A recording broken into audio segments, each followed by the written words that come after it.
Welcome to the Customer Success Leadership Roundtable. I'm Andrew Marks, the co-founder and chief product officer for the Success Coaching Training Program. Thrilled to be leading this discussion on utilizing data analytics and insights. This free learning event is brought to you by Success Coaching, where we've empowered over 36,000 students from nearly 100 countries with our globally acclaimed customer team-focused professional development programs. Whether it's self-paced online learning or dynamic virtual boot camps, we've got programs that suits your team's unique needs. Whether the role is customer success, customer support, or customer service, having a mindset focusing on helping your customers achieve a return on their investment with your organization is paramount. You can find all the details of our offerings on our website, successcoaching.co, or in the chat where Ashley has, or in the process of providing some links and any coupon codes that we're offering. As a matter of fact, our coaching cohorts are kicking off this week. So if you're still interested, we still got seats in both our level 1 and level 2 coaching cohorts that we do through the University of San Francisco, taught by yours truly over 12 weeks. For newcomers, this is where real world advice meets practicality.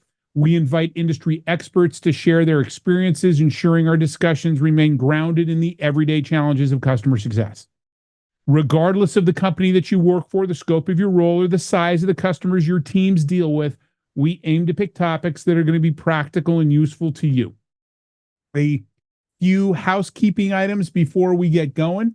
This webinar is recorded, and we'll be posting a replay and transcript on our website early next week. So if you got to bail at the top of the hour, you can watch and listen to the rest of it once we get it up on the website. We encourage active participation. We have set aside time to answer questions, so please feel free to ask your questions using that Q&A button located at the bottom of your Zoom interface. We do use the upvote concept. So questions with higher upvotes will receive priority during the Q&A session. So if you see a question pop up and you're like, yeah, I would love to get an answer to that, hit that upvote, that thumbs up icon. For our LinkedIn Live audience, you can also post your questions directly and they'll be relayed to us. Thank you, Santana, for helping us out with that. To maintain a smooth discussion, please use the chat window exclusively for commentary while directing your questions to the Q&A window. Thank you for your engagement. In the world of customer success, you'll find plenty of smart ideas and theories. They're all over the place on LinkedIn these days. As a matter of fact, it can be overwhelming at times, but in this series, we're all about getting real and focusing. We're here to talk practical advice, tried and true tricks, and stories from folks who live and breathe customer success every single day. And that's why I'm thrilled to have these three outstanding panelists with us today. These are people who really know their stuff, and we can't wait to hear what they've got to say. So without any more delay, let's kick things off by having our panelists introduce themselves to y'all and tell us a bit about who they are and what they do. And let's get started as usual in alphabetical order with David. Awesome, Andrew. Thank you so much for having me. And hello, everybody. Really excited about today's discussion. So my name is David. I'm the manager of account management here at Matic. Prior to coming over here to Matic, I was on both sides of the coin. I was in pre-sales for a while, both as an account executive, later as a sales engineer. But I also spent some time as a customer success manager and as a strategy consultant with CS leaders over at SalesLoft in Atlanta, Georgia. And so now at Matic, I lead up our account management team, working with technical account managers and relationship managers. And if you don't know what Matic is, just so everybody knows as it relates to this conversation, our platform personalizes data-driven content. So think of like charts and tables being populated with custom data. The way that it works is we'll query data out of your connected data source in your platform, and we'll output Google Slides, PowerPoints, Google Docs, and pretty soon even Microsoft Word, so that this way you can disseminate one-pagers, business case decks, and QBR decks and the like to all of your customers. And so this panel discussion is very relevant to me, given that background. Awesome. So with that, Ed, I'll give it over to you. And welcome from the dark side. Ed, you're up. All right. Hey, everybody. Good to see everyone. It's great being here. This is going to be a wonderful discussion. I'm Ed Powers. I'm over the last dozen years or so, I've been both a practitioner and a consultant in customer success. I've been VP of customer success a few times. And as a consultant, I've worked with small businesses, startups to multi-billion-dollar companies. My specialties are data analytics and continuous improvement, as well as neuroeconomics, which is applying brain science to the customer experience. So that's what I'm all about. I'm excited to be with you. And as you can see, that big brain behind Ed complements the big brain in Ed's head. Ed is also our one of our coaches on our platform. Ed delivers our data-driven decision-making course. Actually, it's Ed's data-driven decision-making course that he has graciously allowed us to partner up with us and deliver on our platform. So Ed, as usual, always great to have you as part of these discussions. So and it's not too late to sign up. We have the next cohort starts on Friday. So shameless plug. There is nothing shameless about that plug, my friend. I appreciate you reminding me of that. So yes, if you are looking for a really good course for you or anybody on your team about data-driven decision-making, Ed's course is fantastic. And last but not least, not Leanne, Leana. Yeah, thanks, Andrew. Hello, everyone. Excited to be here. So my name is Leana Hart. I've been in CS for about 10 years. Started out my career at Expedia and most recently the past 4 years here at Outreach in Seattle, to shout out to those in Seattle. I've led several teams here, including our renewals team, our global SMB team, and most recently our scale CS and digital programs. 18 months ago, I was tasked and asked to build our digital programs where we had to incorporate one-to-many sessions and build data-driven automations in Outreach to reach out to a bulk of our customers. And so data was really important and crucial for us. And it allowed us to build that process as well as arm our CSMs with impactful touch points for our customers. So super excited to be here. Looking forward to the conversations and questions today. Awesome. And I'm looking forward to you sharing some of your experiences leveraging data for building out that team. I'm sure everybody is. Yeah. Awesome. Thank you all once again for being here today for the prep call on Monday. Let's get to our topic. In today's digital world, we're told data is the lifeblood of customer success. Can't tell you how many times I've heard that. But let's be honest. Are we drowning in it? As CS leaders, we're constantly seeking ways to improve experiences, boost retention, and increase customer lifetime value. Data analytics promises the insights we need to make smart decisions and personalize interactions. But here's the million-dollar question. Are we actually proving our value, or are we just drowning in numbers? For the past couple of years, we've been seen as a cost center, not a revenue-generating team. Why? Well, perhaps we're missing the critical difference between data and insights. We have mountains of information, but are we extracting meaningful, actionable intelligence? How do we sift through the noise to find what truly matters? Today, we're going to tackle these tough questions head on as we explore data-driven customer success. So let's dive in. How are you turning data into real value for your organization and customers? Yeah, if it's okay, I'll take that one, Andrew. So you kind of hinted at it already, and I'm sure we'll talk a little bit more about it in this session today. But I think the big thing is that there's a difference between data and insights. And what we try to do at Matic with our customers and try to encourage our customers to do for their customers is really focus in not just on turning data into insights in the presentations that they generate and display, but layering on top recommendations and suggestions so that this way customers know what to do once they see that insight. And so here I'll give you all an example of what I mean by that. As a CSM, you probably log into a BI tool every day. You see a dashboard with a bunch of tiles. That's data. Some of that might also be insights. But as an expert in your craft, you're looking at each one of those tiles on that dashboard. And if something looks a little off to you, given your understanding of your business, you know what action to take when you see something going bad or something going really well.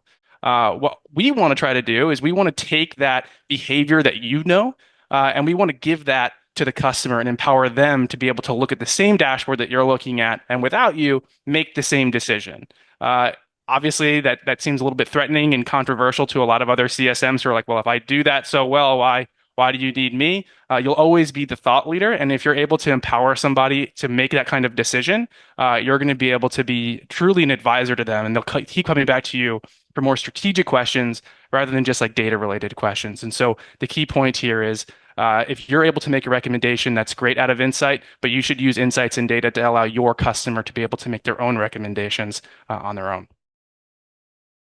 If I can add to David, you hit on a really good point, is that in order for customers to really see us as a business partner and that true trusted advisor, is the relationship it's purely that, it's a relationship. It's a two-way street, right?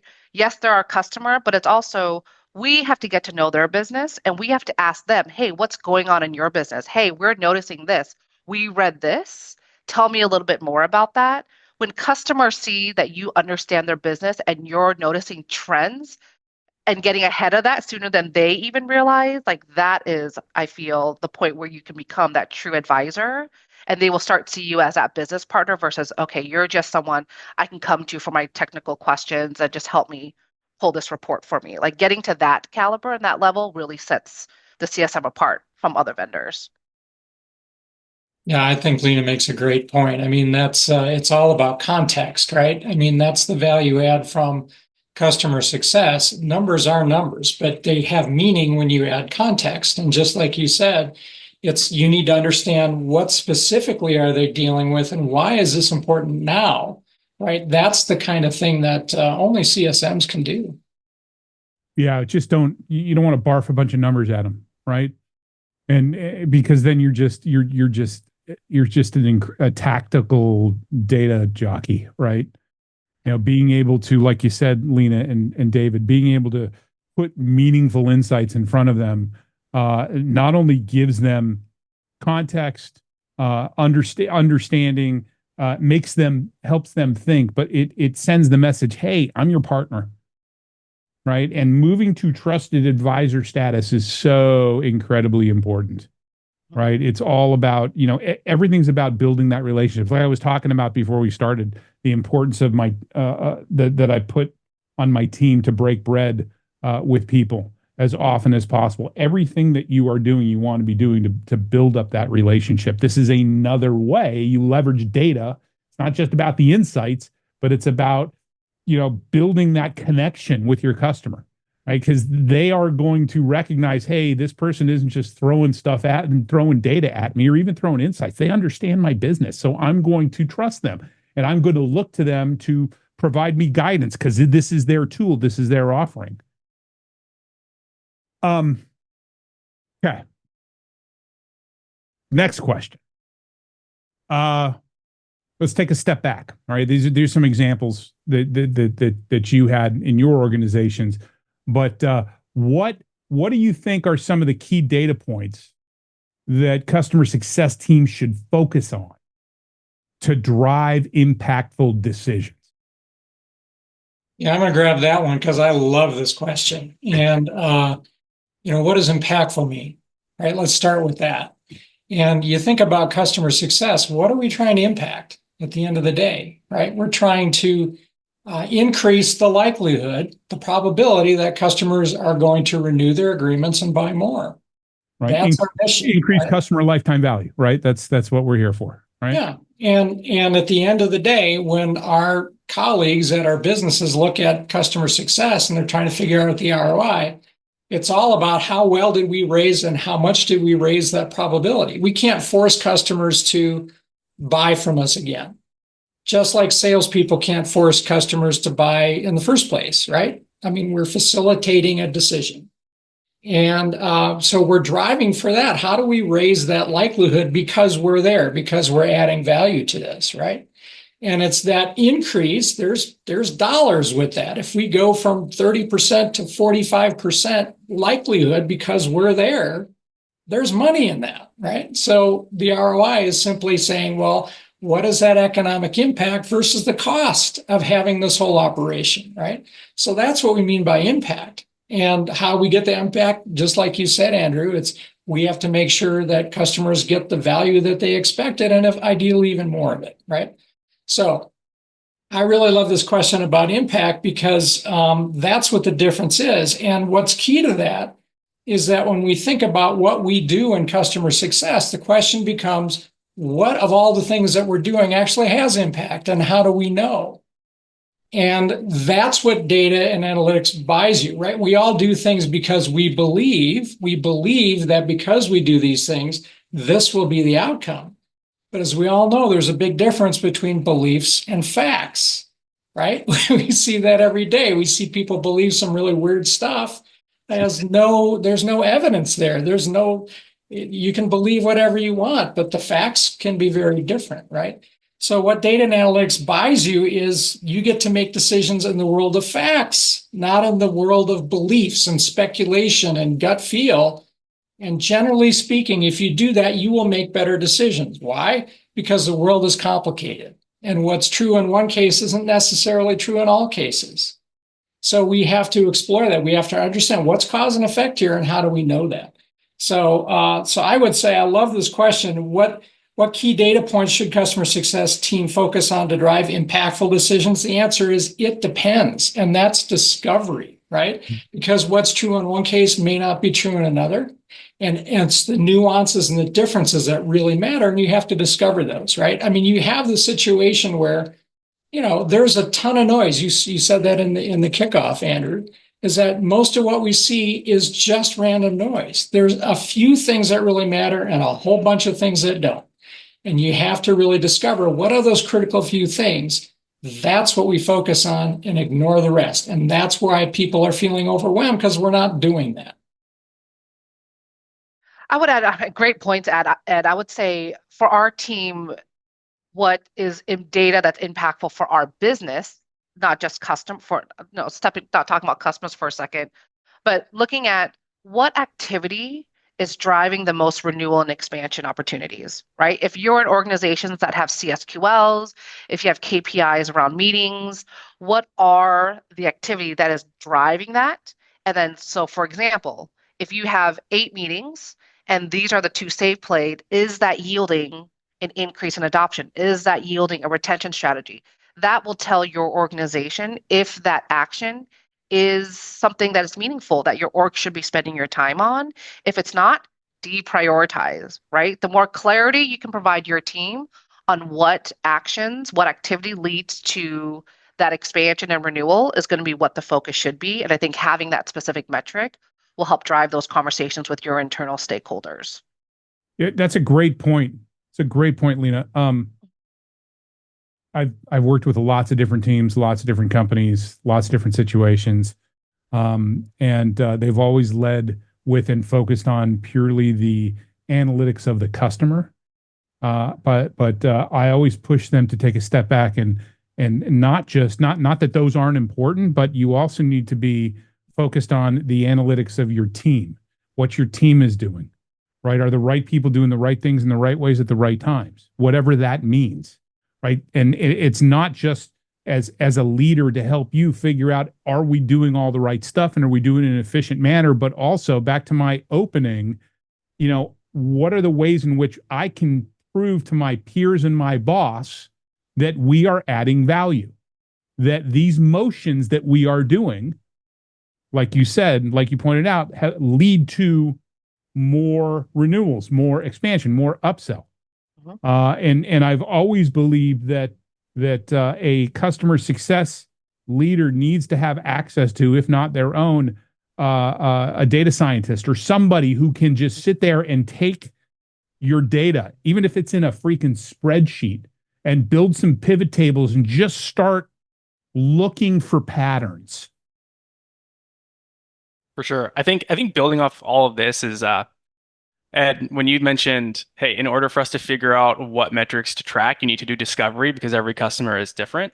I think like one of the things that I've noticed while working in this space is I think we kind of strap ourselves to these out of the box types of KPIs that we all constantly track. And we try to just shove the same stuff down our customers' throats. And when I was hearing Ed speak about doing discovery and having a sales background, I love that. I suddenly started to think about like the customer buying journey and the customer journey of any one of your platforms and services. And I think we can all agree customer journey is really important, but customer journey is totally different for every single customer that you have. And so one of the things that we're kind of toying with and testing is this idea of tying everything back to the business objectives that your customers tell you at the beginning of the renewal, whether it's year 1 or year 10, and then having a set of milestones that you're going to track and hopefully achieve throughout the course of your 12-month or 18-month contract. And those milestones could actually have individual metrics and KPIs embedded within them. So that this way, to your point, Andrew, as you start to see all of these customers take a different journey in their own unique ways, you can start to identify trends and milestones that are constantly being achieved by your best customers, which is hopefully leading to better NRR numbers, but it's also being missed by your worst customers or your most struggling customers. So this way, you'll be able to deprioritize the importance of your CS team having to achieve or prioritize those milestones. And so I know that's a long way of me basically saying every customer is different. It starts with discovery, but I think the danger that I've been seeing in the landscape is tracking standardized KPIs like CSAT, NPS, things like that, and just forcing it down our customers' throat, not really thinking about what they're actually experiencing. And I want to get into CSAT and NPS as well, because I am you can use it as a data point, but we got another question later on that. But let's take a sidetrack here and talk about the role that data visualization plays in making complex data accessible and actionable, not just for CS teams, but for your customers and your leadership as well. So let's go down that path for a minute. I think visualization is key, and I don't think that's groundbreaking to anyone. What I think happens is when you look at a graph and when I look at a graph, we might interpret it differently. And so what I think the role is as a CS team is to make sure that when you initially share a piece of data or a visualization with your customer, you are explicitly explaining how you're interpreting the information so that this way your customer interprets that information the same way. And after you do that the first time, you can have some really strong conversations quarter over quarter with each of the people that you talk to.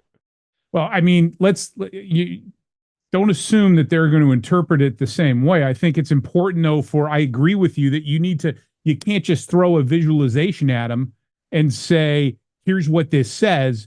You need to approach it, I think, and I'll look to Leana and Ed for their input, but you got to approach it more of okay, here's how I read this, right? And here's why I've come to that conclusion.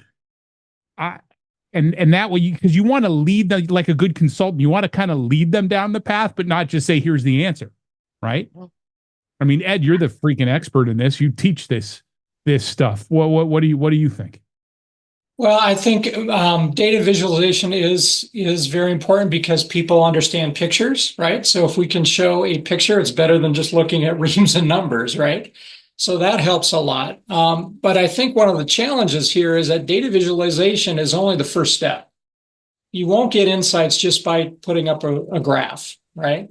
You got to dig a little bit more. If you're in data science, data visualization is a very important step, but it's only the first step.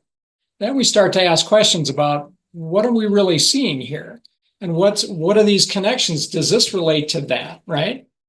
So now we start to test what's the underlying behavior that we're seeing here, and does one cause the other? Is one really different than the other? We talked about the fact that there's a lot of noise out there. Let me give you one example. We're in election season, right? Everybody turns on the news and sees all the charts and candidate A, candidate B, and plus or minus. If you look really closely on those graphics, they'll give you what's called a margin of error. Right. And the margin of error is the measurement error. There is always in statistics, there's always going to be errors. And that's one little thing. If you don't account for the error, then you're going to draw the wrong conclusions, right? Right. So that is something that is almost always overlooked, is that I see a difference. Is it a real difference or is it just noise, right? That is such a critical thing to do. Visualization doesn't necessarily give that. That's the next level of analysis to really tell, am I looking at a signal here or am I looking at just noise? I think it's also, yes, that is the first point. The second point is, what is the story? What's the story behind those graphs? I was hoping somebody would throw storytelling out there. Yes, I was about to jump into that. Yeah. Right. What's the pie chart? What's the bar graph? What is the historical on the account? What is What does the company do? Are they in education where they're seasonal? What does that tell? And then how do you then approach that conversation from that? So you put a hypothesis in place, you have a theory of what may be happening based on that. And then again, going back to you're talking to the customer in a way of this is what I think the story is, and you're asking them discovery question, building that relationship with them. But the graph is only just the beginning of how do you tell the story? What's the theme and the trend from those graphs? Yeah, I think the storytelling piece is super important. That's where you, once again, David, back to what you said, that's where you lead them down the path. I'm going to tell you a story about this data. Here's how I interpret it. Here's and if you're not sure, like what you said, Ed, is it causation? Is it correlation? Right? You can at least tell that. You can kind of state your story. So, the net here is your CSM shouldn't just show up with a graph and say, okay, here's the data, right? They need to be prepared to tell a story about it and provide their interpretation. Exactly. And that's kind of what I meant regarding like, hey, make sure that your customer understands what they're looking at. The number of times that we've worked with other customers who are like, hey, I'm putting together X, Y, or Z deck, whether it's a monthly health check or a QBR, and I'm sending it to my customer, and they just say to me, like, I don't know what I'm looking at. Right? It takes the CSM to be on the call and explain exactly how to interpret this information so that this way you guys are all trending in the right direction and rowing in the same direction over time. Now, we've talked a lot about data. We talked about, and we're talking about, it's the point of the conversation, data-driven insights. But I think we also need to mention balance that you have to have. So how do you balance data-driven insights and human intuition in your customer success strategy? I mean, when I was running teams, I was heavy on data. I came from a background in data, spent 10 years in data and analytics. So data is really important. But I also felt it was important for my customer-facing team to be able to provide at least a data point on, what does their gut tell them, right? What is their intuition? So how do you balance data-driven insights with human intuition? I'm happy to take that. This is the one thing maybe this is the CS bone in me, but I'm always skeptical about accounts that I think, oh, they're going to renew flat when their adoption has been below 30% for the last 6 months, right? So I always tell the CSM, trust your gut instinct. If the customer has not been responding, if you feel they have not been engaging with our education content, I would probably forecast that very conservatively, right? So I always tell them the data is here to help you, but you need to trust your gut instinct on what your interaction has been like, what you're seeing or what you're not seeing. A customer's not going to renew flat. I mean, of course, we would love that skill. If, hey, customer's doing well, they don't respond, they don't need anything, they're going to renew flat. But 9 out of 10, that's not the case. Always trust your gut instinct there. And always, yes, I love all the comments in there of like, that's the number one skill CSM should have. If something looks fishy, sounds fishy, trust that and dig into that. Right? Yeah. Sandbag. Yeah. Exactly. Yeah. I love what Leana just said, and I want to go back to scientific method, right? We all learned that in high school. Well, what is it? It's 3 things, right? You observe something. Yeah. You come up with a hypothesis, which is a belief. That's what your intuition tells you, right? Yeah. All good scientists have a hunch. They have intuition. Yeah. But then the next step is validation with evidence, with data, right? And you just had a great example of that, Leana, because you observe something, customers disappeared, whatever, there's something going on here. My belief is that there could be something wrong. What do? I reach out and I validate with evidence. That's the scientific method. So both of them work together. And to your point earlier in the conversation, there's so many people that don't understand. That's how the world works. David, anything to add? I mean, +1 to everything in regards to your internal metrics. I think thinking externally, one of the things that I like to think about is, and it goes back to this theme of discovery and understanding your customer. If at any point in time you're delivering metrics to a customer and you know that customer doesn't care about X, Y, or Z metric or really cares about A, B, and C metric, always use your intuition to prioritize A, B, and C over X, Y, and Z if you know that about your customer. A lot of times I'm seeing folks, just like I said earlier, showing the same results, showing the same data to their customer over and over and over again and landing flat, having the intuition and the ability to say, hey, Andrew doesn't care about this. Let me go ahead and pivot to the thing that Andrew does care about. I'm going to focus on that despite being told to do X, Y, or Z. I think that's really important. Awesome. Hey, and just a reminder, folks, and Ashley dropped it in chat as well. If you have questions, we're going to get to them in about 10 minutes, maybe a little under 10 minutes. So please use that Q&A window to ask your questions or upvote a question that's already in the list. It looks like we've already got 5 questions in there, so keep them coming. Okay, so you know what I care about? What I care about is customer churn. I think every customer leader cares about customer churn. So let's talk about customer churn. What specific? I want to give our listeners some specific data points. What specific data points or metrics have you all found most valuable in predicting and preventing customer churn? Who wants to start? David? Yeah, I could take that one. Go for it, David. If I had to choose the number one thing that I would look at, it's not email activity or something of that nature. It's when was the last time you met with a stakeholder at the company that you're serving. I think everybody has different syncs that they put on the book, whether it's biweekly, monthly, quarterly. But when was the last time you actually had a conversation with a human being at the company to understand what's going on? I think a lot of times people do that 90 days, 180 days before renewal. I think that's great for some companies out there. But if it's not happening routinely and that's showing up in your CSP or your CRM, it's a clear indicator that you are not really multi-threaded within the account and you're not talking continuously with your stakeholders. And I think that's a huge sign of risk of churn.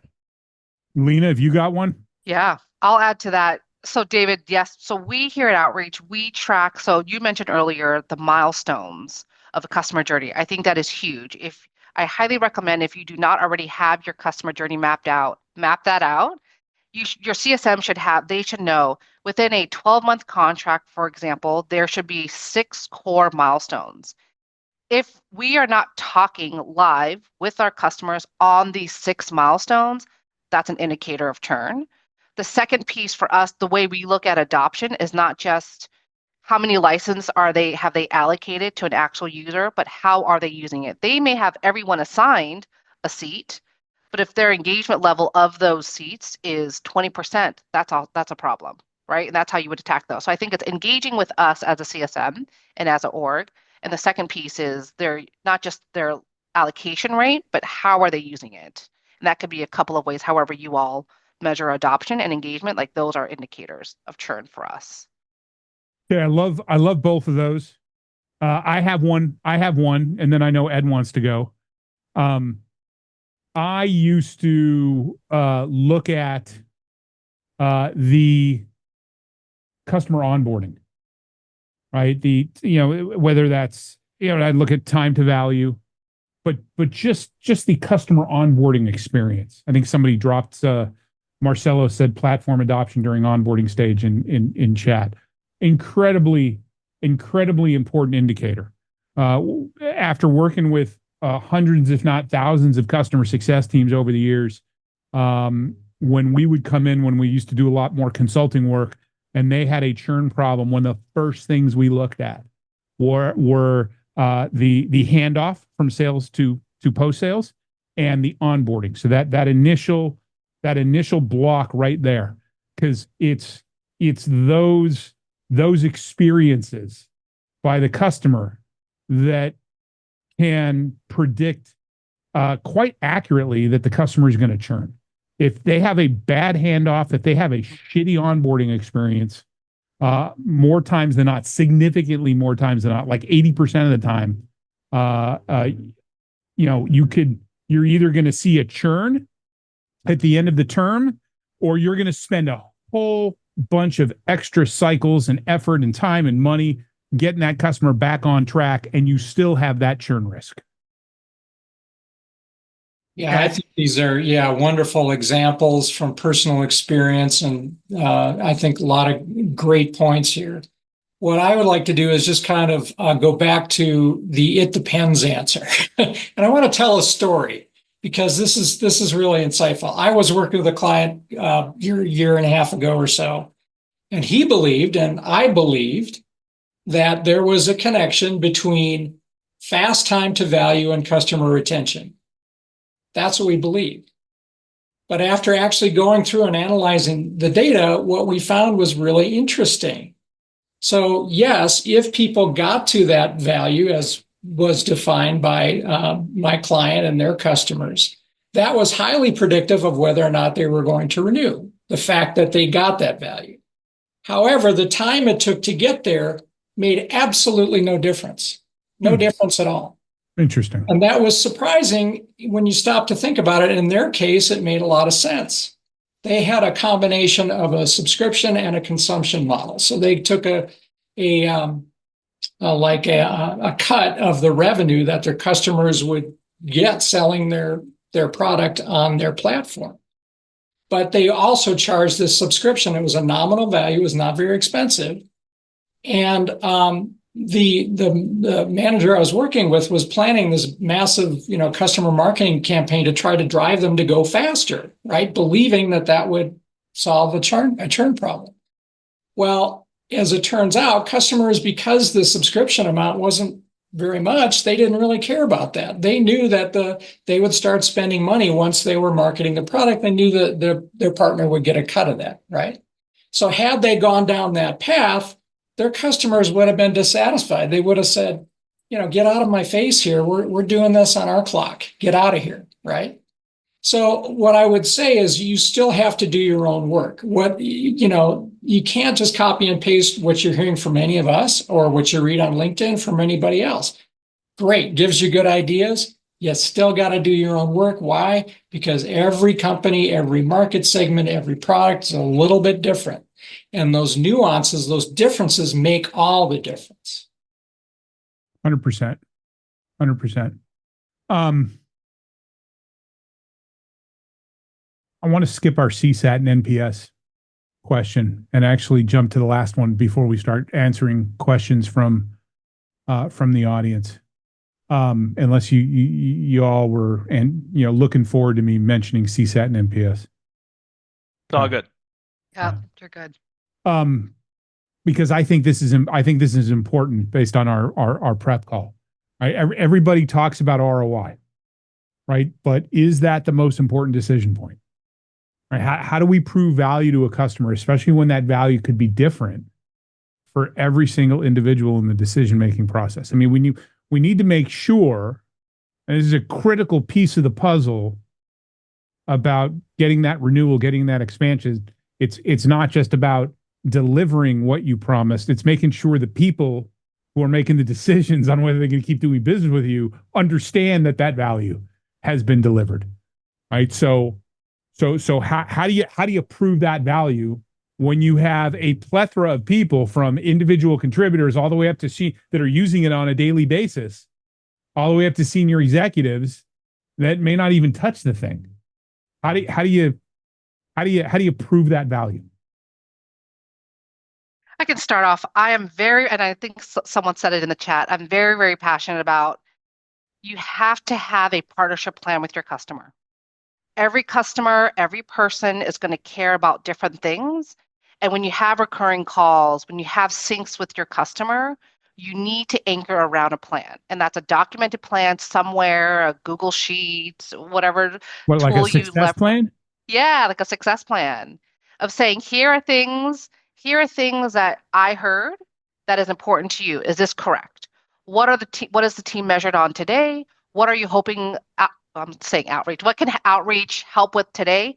Great. So any work that you do with a customer always anchors around that. So when you're touching base with them, let's say on that monthly touch base and that quarterly touch base, hey, customer, several months ago, we talked about this. Do you feel like we're hitting the mark? Do we feel like we're on the right track? So not only are you creating a plan with them, but you're validating that along the way.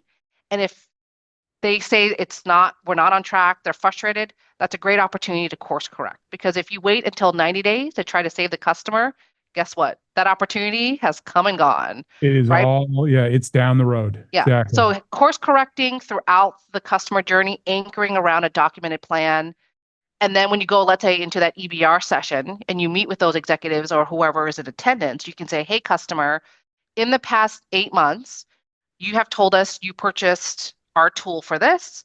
Here is what was important to you in the past 8 months. Here are the 4 things that we did, and this is the impact that we've been able to drive. Can you renew and expand today?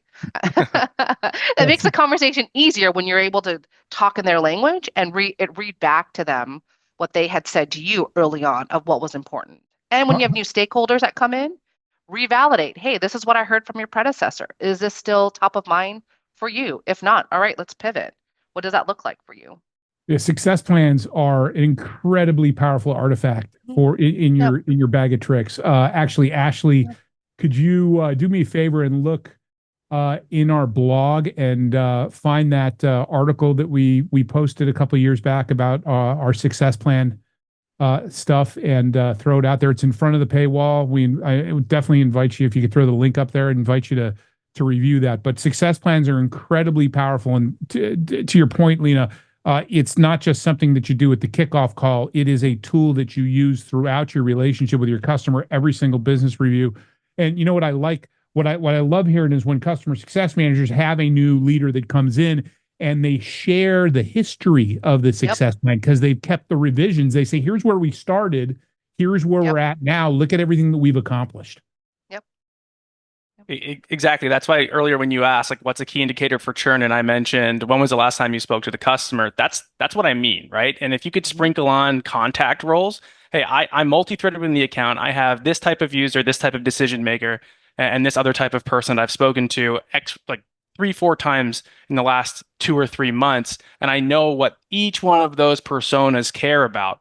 You're going to cite that and call that out on your next business review. And if you're able to understand the business objectives that the business is trying to achieve through your partnership, and then tie that back into the value that was already communicated to you on previous calls, you're going to win. And at that point, they'll tell you what the ROI is, because you've been able to match their perceived value.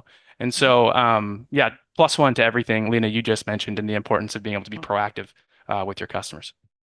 Yeah, that's such a great point. And David, I know you spent some years in sales. I would add to that, you're spot on. You know, any kind of a business to business kind of decision, there's always a decision-making unit. There's always multiple players that are collaborating to make that decision, right? The initial purchase decision. And many times the exact same people are going to participate in making the renewal and the expansion decision, right? So to your point, we need to understand what is relevant to them. What do they care about? Value is subjective, relative, and personal, and we have to keep that in mind.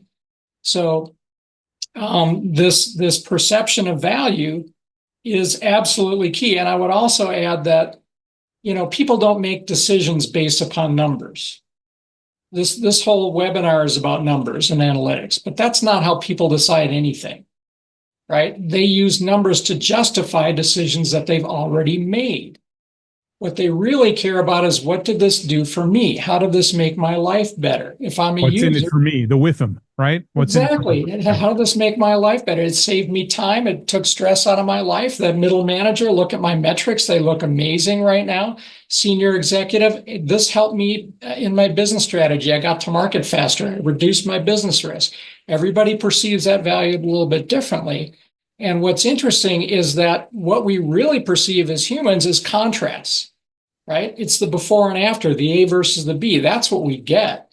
And if it's personal to us, that's what swings the decision.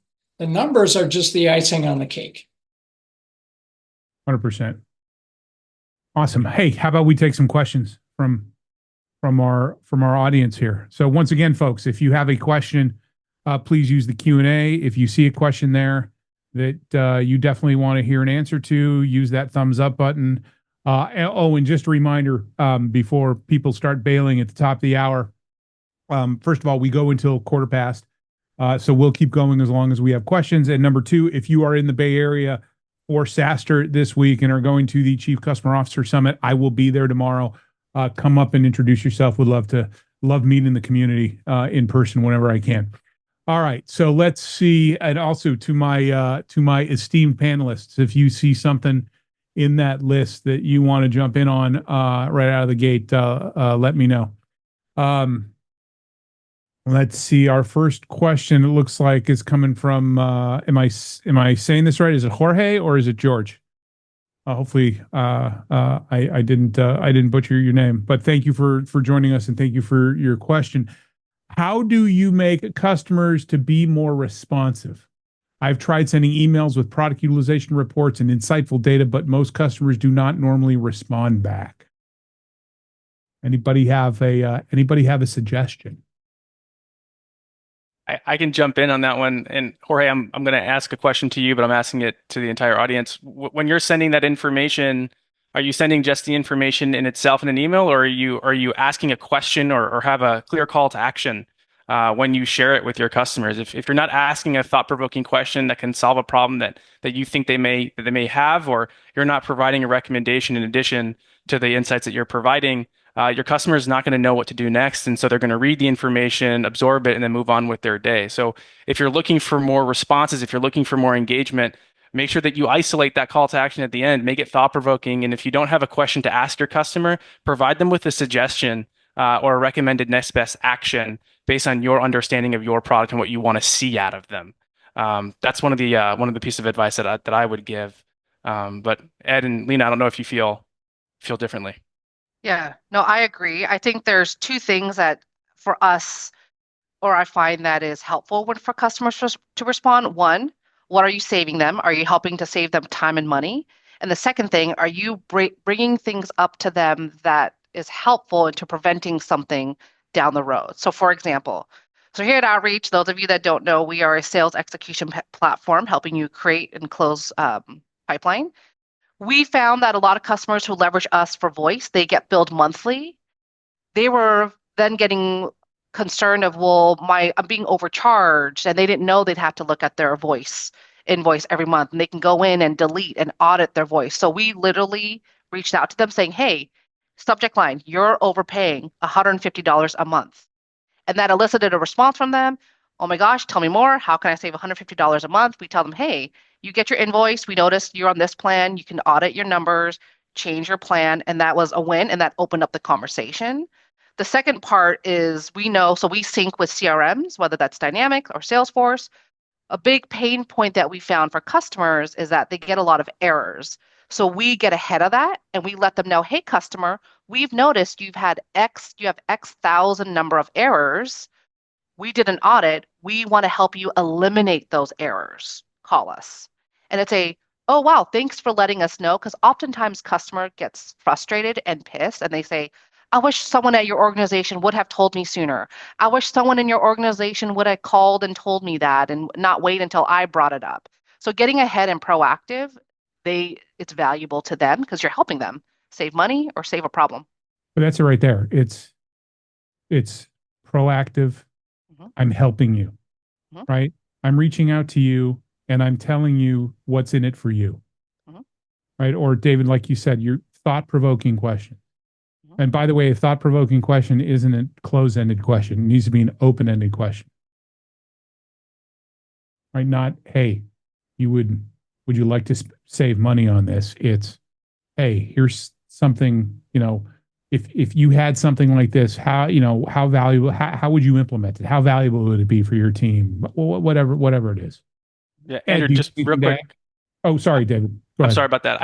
I learned a valuable lesson when I first started in sales with one of my managers who taught me this. Open-ended questions, what that means for everybody, just my own take is it's not a yes or no response. If you're asking a question that lands with yes or no, you're asking the wrong question. So when you make your first email draft, start with how, literally start the question with how or why, and then try to work from there. That was the biggest thing that unlocked my success when I was doing engagement with customers as an IC. Ed, you got anything to add? No, I think these have been great ideas. I would just add that, we need to recognize people are busy and we're one of many vendors that they're interacting with. I don't know what the stats are, but there may be 18, 20 different apps that, every CSM wants everybody to engage. There's only so many hours in the day. The second thing is that, and I think both David and Leana captured this, and you as well, Andrew, is that people do what they're motivated to do. Yeah. If you understand what's the motivation here and you speak to that, then people are going to respond, right? What would cause them to engage? What would motivate them to do that? If you answer that question, I think you got your answer. Awesome. Jorge, thank you for your question. Our next question comes from anonymous attendee who was asked a bunch of questions. Well, they show up all the time, that anonymous person. Sorry, you all froze. What was that, Ed? I was just saying, we see that anonymous person a lot. They show up in every single one of these webinars. So our next question is, how would you go about finding the metrics that are important to a customer in a scaled model? This is a case where a CSM is using a one-to-many approach and may not have the time to meet one-to-one for in-depth discovery. Leana, how do you guys deal with it? Yeah. I think kind of bringing up like onboarding and, David, to, again, the milestone piece, I think handoff is key and critical in any go-to-market org. New logo has gotten the data. Your professional services team got the data, and then it has to be stored somewhere. So for us, we have it stored in Salesforce and in our own tool, and that where that information is coming from. The other piece too is you have to bulk assume. So for example, for us, we have assumed there are 10 things that customers care about, right? For us in the sales world, it's increasing pipeline, converting, sales rep efficiency. So we make those assumptions and then we bulk reach out to those customers. And then the purpose of that reach out is to elicit a response. There's a call to action for them. Hey, most companies of your size, so right, if it's long tail customers or smaller organizations, typically, we've noticed smaller companies care about pipeline generation. Here is what we've noticed. Does this resonate with you? If so, we'd love to talk to you about it. So I think, one, have that information from your sales team or professional services, make some assumptions from that, and then reach out to the customer in like a templated way. And then that'll elicit more response and start building and start having that conversation with your customers. I love surveys, especially in the initial kickoff phase, and coming up with a set of questions that help you better uncover that. And those surveys should not be a dozen free-form text questions. So, like for example, Leana, in your case, if you've got there are a dozen things that sales organizations are, can you please stack rank these three things, Yep. 3 out of these dozen, right? And so that's starting to expose to you what they're thinking, what's valuable to them, but you do it in a way that makes it as frictionless as possible. So we used to do that when I was at Intact, implementing one of the very early customer success teams outside of Salesforce. That was one of the tools we used. We had a dozen questions. And of those dozen questions, I think 2 of them were free-form text. Everything else was a checkbox. It was a multi-select list. We gave them choices, gave us a much better understanding of where the customer was at and where they wanted to go, and allowed us to put them in the right nurturing growth adoption campaign. I think, Andrew, to add to that, you can take that data and build one-to-many sessions from there. Yes. Hey, customer, we noticed this was top of mind for you. Come talk to a couple of our experts about this and how we could help you. And so it's driving them to these engaging one-to-many sessions versus having a CSM talking about the same thing to hundreds of customers. Right. Exactly. We're doing a webinar on that piece of functionality or that module, and we'll have people available to take your individual questions as we go through and laying out how this looks generically.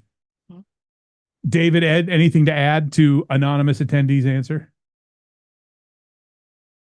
I would add something that, we tend to not want to spend any time with customers on the long tail, right? But why not take a sampling of customers and try to understand what their realities are like, right? Back to scientific method. I observe something. I have some theories. I want to go gather some evidence and learn from that, right? One of the biggest sins that I see over and over and over again, I do not care what industry, what customer, over and over and over again, we think we understand our customers and we really don't. We operate with a ton of beliefs and assumptions. And if you go and you actually talk to those customers and understand their reality, the light bulbs start, you start to understand what's going on. And I can take a small sample and extrapolate. If my customers are like my representative sample, I have my answers. Now I just blow it up and serve it at scale. You took the words right out of my mouth. What I was going to say is I think a lot of times what one too many teams don't do enough is they don't have a routine check-in with a cohort of the customers in that segment. It's like, look, I'm not asking you to do 1 hour discovery sessions with 150, 250, and 300 customers. What I'm asking you to do is once per quarter, pick 10, pick 5, figure it out, and then from there you'll spot trends and you'll be able to personalize your campaigns after that. And what customers love to hear and what they crave is what are other companies, what are like companies doing? What are my competitors doing and how can we implement that here so that way we can do the same thing here, right? So if you have that data where you've gotten that, you sent that survey out, or you know a cohort of your customers that are in fintech, for example, this is what they care about, mention that in your reach out. Hey, your peers, I'm hearing a lot of fintech industries are experiencing this. Are you experiencing that as well? The fact that you say their industry and you say like size company, it perks up their ears because they want to talk to you from there. Right. It's relatable. Yep. Or at least you're being relatable. Mhm. Awesome. Thanks for the question. Our next question comes once again from anonymous attendee. Boy, you're asking a lot of questions today. Would love tips on building relationships at scale. We have an account ratio of 150 to 1, so scalability is vital. And Leana, looks like you want to jump in on this one first. Yeah, I can geek out on scale all day, every day. But I think a couple things have to be true when you build relationships at that level is first thing, again, I mentioned earlier, having the clear customer journey for that large of a book. You probably can't have 20 touch points in the same way you can in an enterprise space. So help the CSM narrow down. Here are the 4 things that are key and critical in the milestones of the customer journey. I think you also need to set expectations with the customer. And that's having a conversation with them. Hey, what are you expecting? Here is how I support you.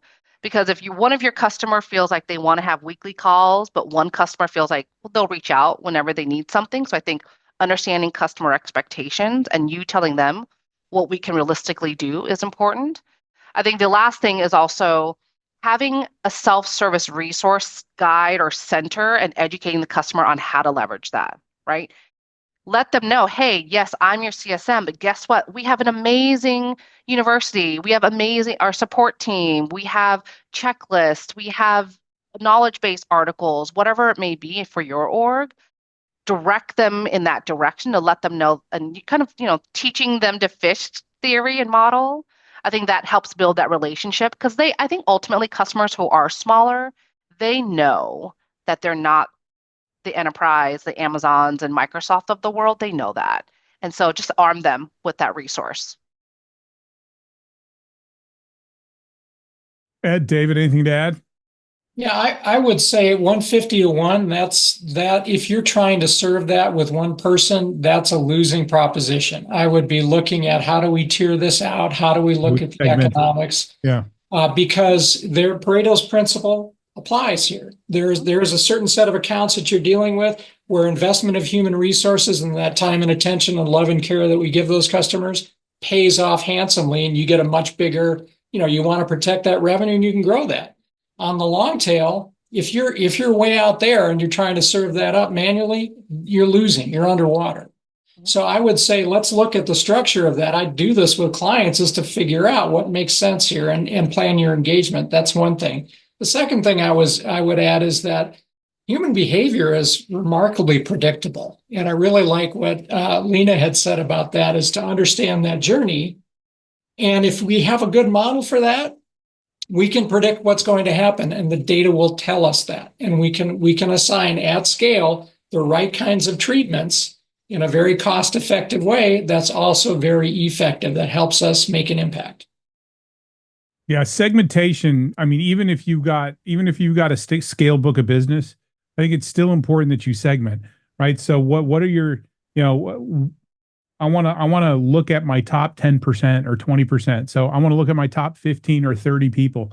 30 customers in my book of business because, either they're spending the most in at that level, or don't just look at them based off of their spend, look at them based off of their potential. Yes. Right. It's not about where they're at now. It's about where they're going to be.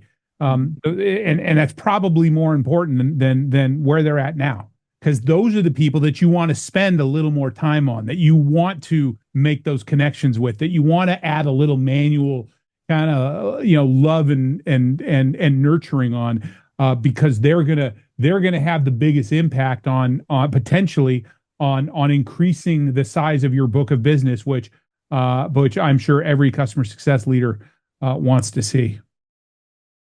It's all about the size of prize. The only other thing that I would add to this is I'm a CRM geek. I'm a Salesforce nerd.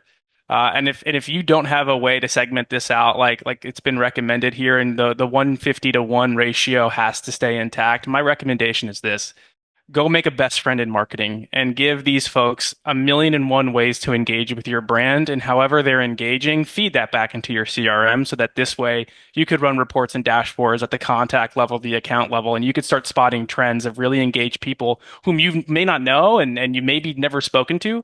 But at the very least, if you do that, you'll be able to have a net that'll showcase who you should contact and who you should engage. So, if everything we talked about is a huge thing to do, the very first step you could take today is go bank a buddy in marketing and see if we could do something there.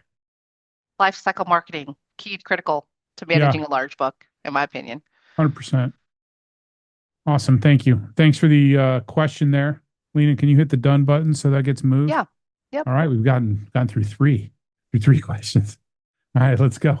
Let's keep rolling here. Even though Michael left, let's answer his question. So maybe because he's going to probably listen to the recording. Michael asks, what's a good way to teach CSMs to hone a gut instinct or intuition? Anybody got an answer for Michael on that? I got a pretty hard-nosed one, I think. Okay. My advice here is coach in real time. So you have probably having one-on-ones with your team. If you're not, you should.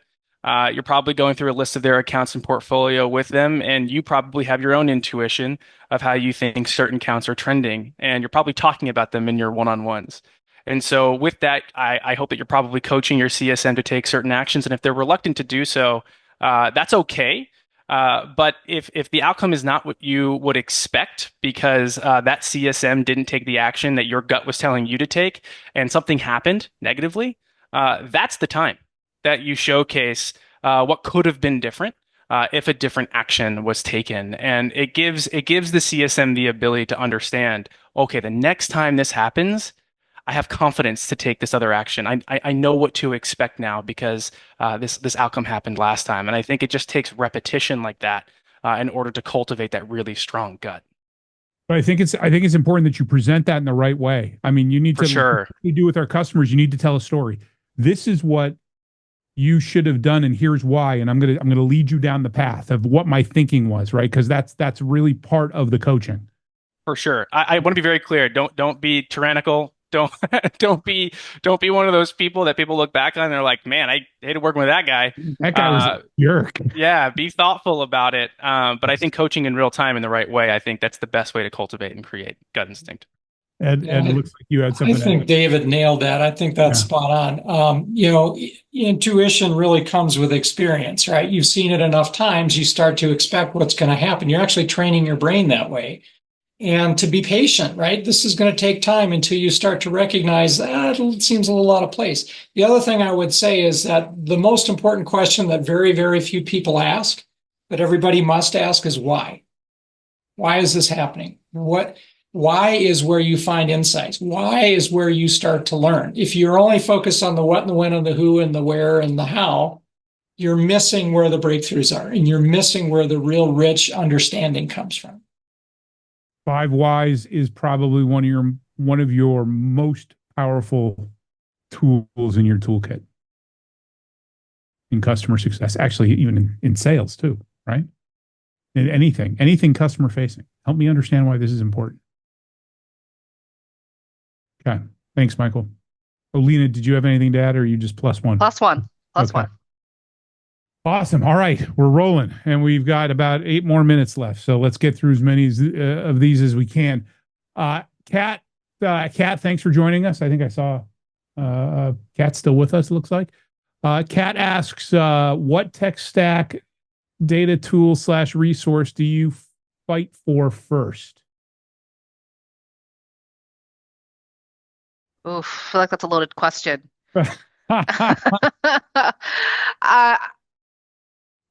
Here at Outreach, we leverage Tableau. Tableau has always been my source of data. If I can pitch David's Matic tool, Matic is amazing in terms of automation, helping save CSM's time on creating these decks and automated templates. But Tableau is my first. Tableau and a CSP are, I think, my top two priorities. I like the tablet. Just some sort of visualization. You got to have some sort of data layer, some sort of visualization layer. That data layer, by the way, Tableau though can be pricey. I mean, there are solutions where you can have that data in a spreadsheet, and throw an inexpensive visualization layer on top of it. Yeah. The key though is I need to be able to tell a story in pictures. Yeah. Right, either internally or externally. Yep. But those are the I agree with you. Those are the two big pieces of the puzzle from my perspective. David, Ed, what do you think? Well, I'm a bit biased, and Leana, thank you so much for for doing that. So I'll remove the obvious answer in the room, and I'll double click on. Actually, I think a data warehouse is probably a really important thing. The reason why I say that, by the way, is because Tableau can connect to many different data tools. So can other BI tools. But if you have a really strong data warehouse, there's a lot you could do with it, including adding a BI layer on top. And so if your data's clean and it's in a warehouse and you have a team that can maintain it for you, your future's limitless. So I'll go data warehouse. I mean, I would fight for success coaching training program, and in particular, Ed's data-driven decision making, because if you don't understand how to do all this stuff, it's going to be useless anyways. But once again, I'm biased. Ed, what do you got to add? Well, I'll plus one on that. I totally agree. Really good suggestions here. I'm always amazed at what you can do with Excel, right? It's just really start understanding the numbers. Start small, start simple, start easy, start with a tool everybody knows, and then get more sophisticated. Love the idea that David suggests is building, a data mart or some kind of data cube or some kind of data pipeline, whatever that looks like. But absolutely start small and understand it first, and then apply the automation. And capture everything that you can. Space is cheap. Figure out what's useless down the road once you've had a chance to analyze it, and you have a body of. I mean, it's important. Like you and I have talked before. You need a good chunk of data, right? You need to have a good body of data that you can then look at and search for patterns and things like that. Right, and narrow it down as quickly. You're not going to learn anything meaningful from a quarter's worth of data. Right. Yeah. And if you go through that next step, which is to narrow it down, where's the signal, where's the noise, then you can get rid of all that crap. Exactly. And hire that data insight person to help you facilitate all of that data visualization and data deciphering. 100%. Thanks, Kat. Let's see. Next question, circling another anonymous one. Circling back to the idea of not drowning the customer with data, what recommendations do you have for utilizing data and insights with customers who have low buy-in and don't seem to have any metrics that are valuable to them? There are metrics that are valuable to them. Companies don't they don't spend money just to spend money, right? If you don't think that something's valuable for them, then you haven't asked why enough, right? You haven't connected what you're doing to their corporate objectives. Every time they are spending money with you, doesn't matter who you are, what product you have, whether it's software or softballs, right? There is some objective that they're trying to achieve.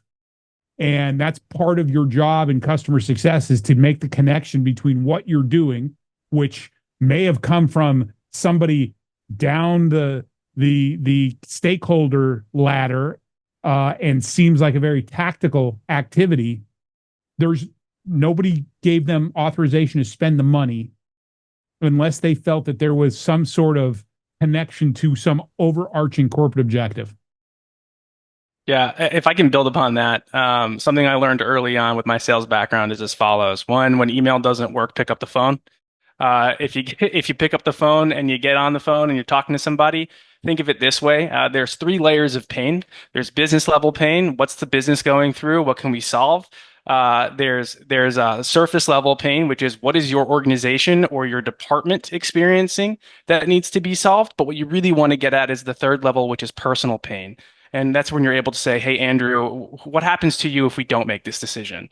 What happens next if we do make this decision? If you can get down to that level of pain, you'll find the metric that they care about, and you'll be able to talk about it the next time you guys chat. And that's important, especially at the upper levels of the stakeholder hierarchy, because that pain is typically tied to their OKRs, their leadership OKRs, their leadership objectives, right? And if you are helping them solve that pain, you become a hero, and it also allows you to have that conversation, that value conversation. But they're not the only person that you need to understand that pain. You need to go all the way down the stakeholder hierarchy, down to the WIFM of the what's in it for me for that individual contributor. You need to understand everybody's pain and how you address it. And the higher you get, that pain point's more strategic. David, I think there's a comment, if you can say those. You've beautifully articulated. What are those three levels again? Oh, yeah. It's surface level pain. I'm sorry, business level pain, surface level pain, personal pain. If you type in the Sandler pain funnel, you're going to get a really great visual on Google Images. Oh, man, you're pitching Sandler now. Well, it's just one methodology out of many. All right. I think we're at the end of our time for today. We only got through 6 questions, but they're 6 really good questions. Really good. Yeah.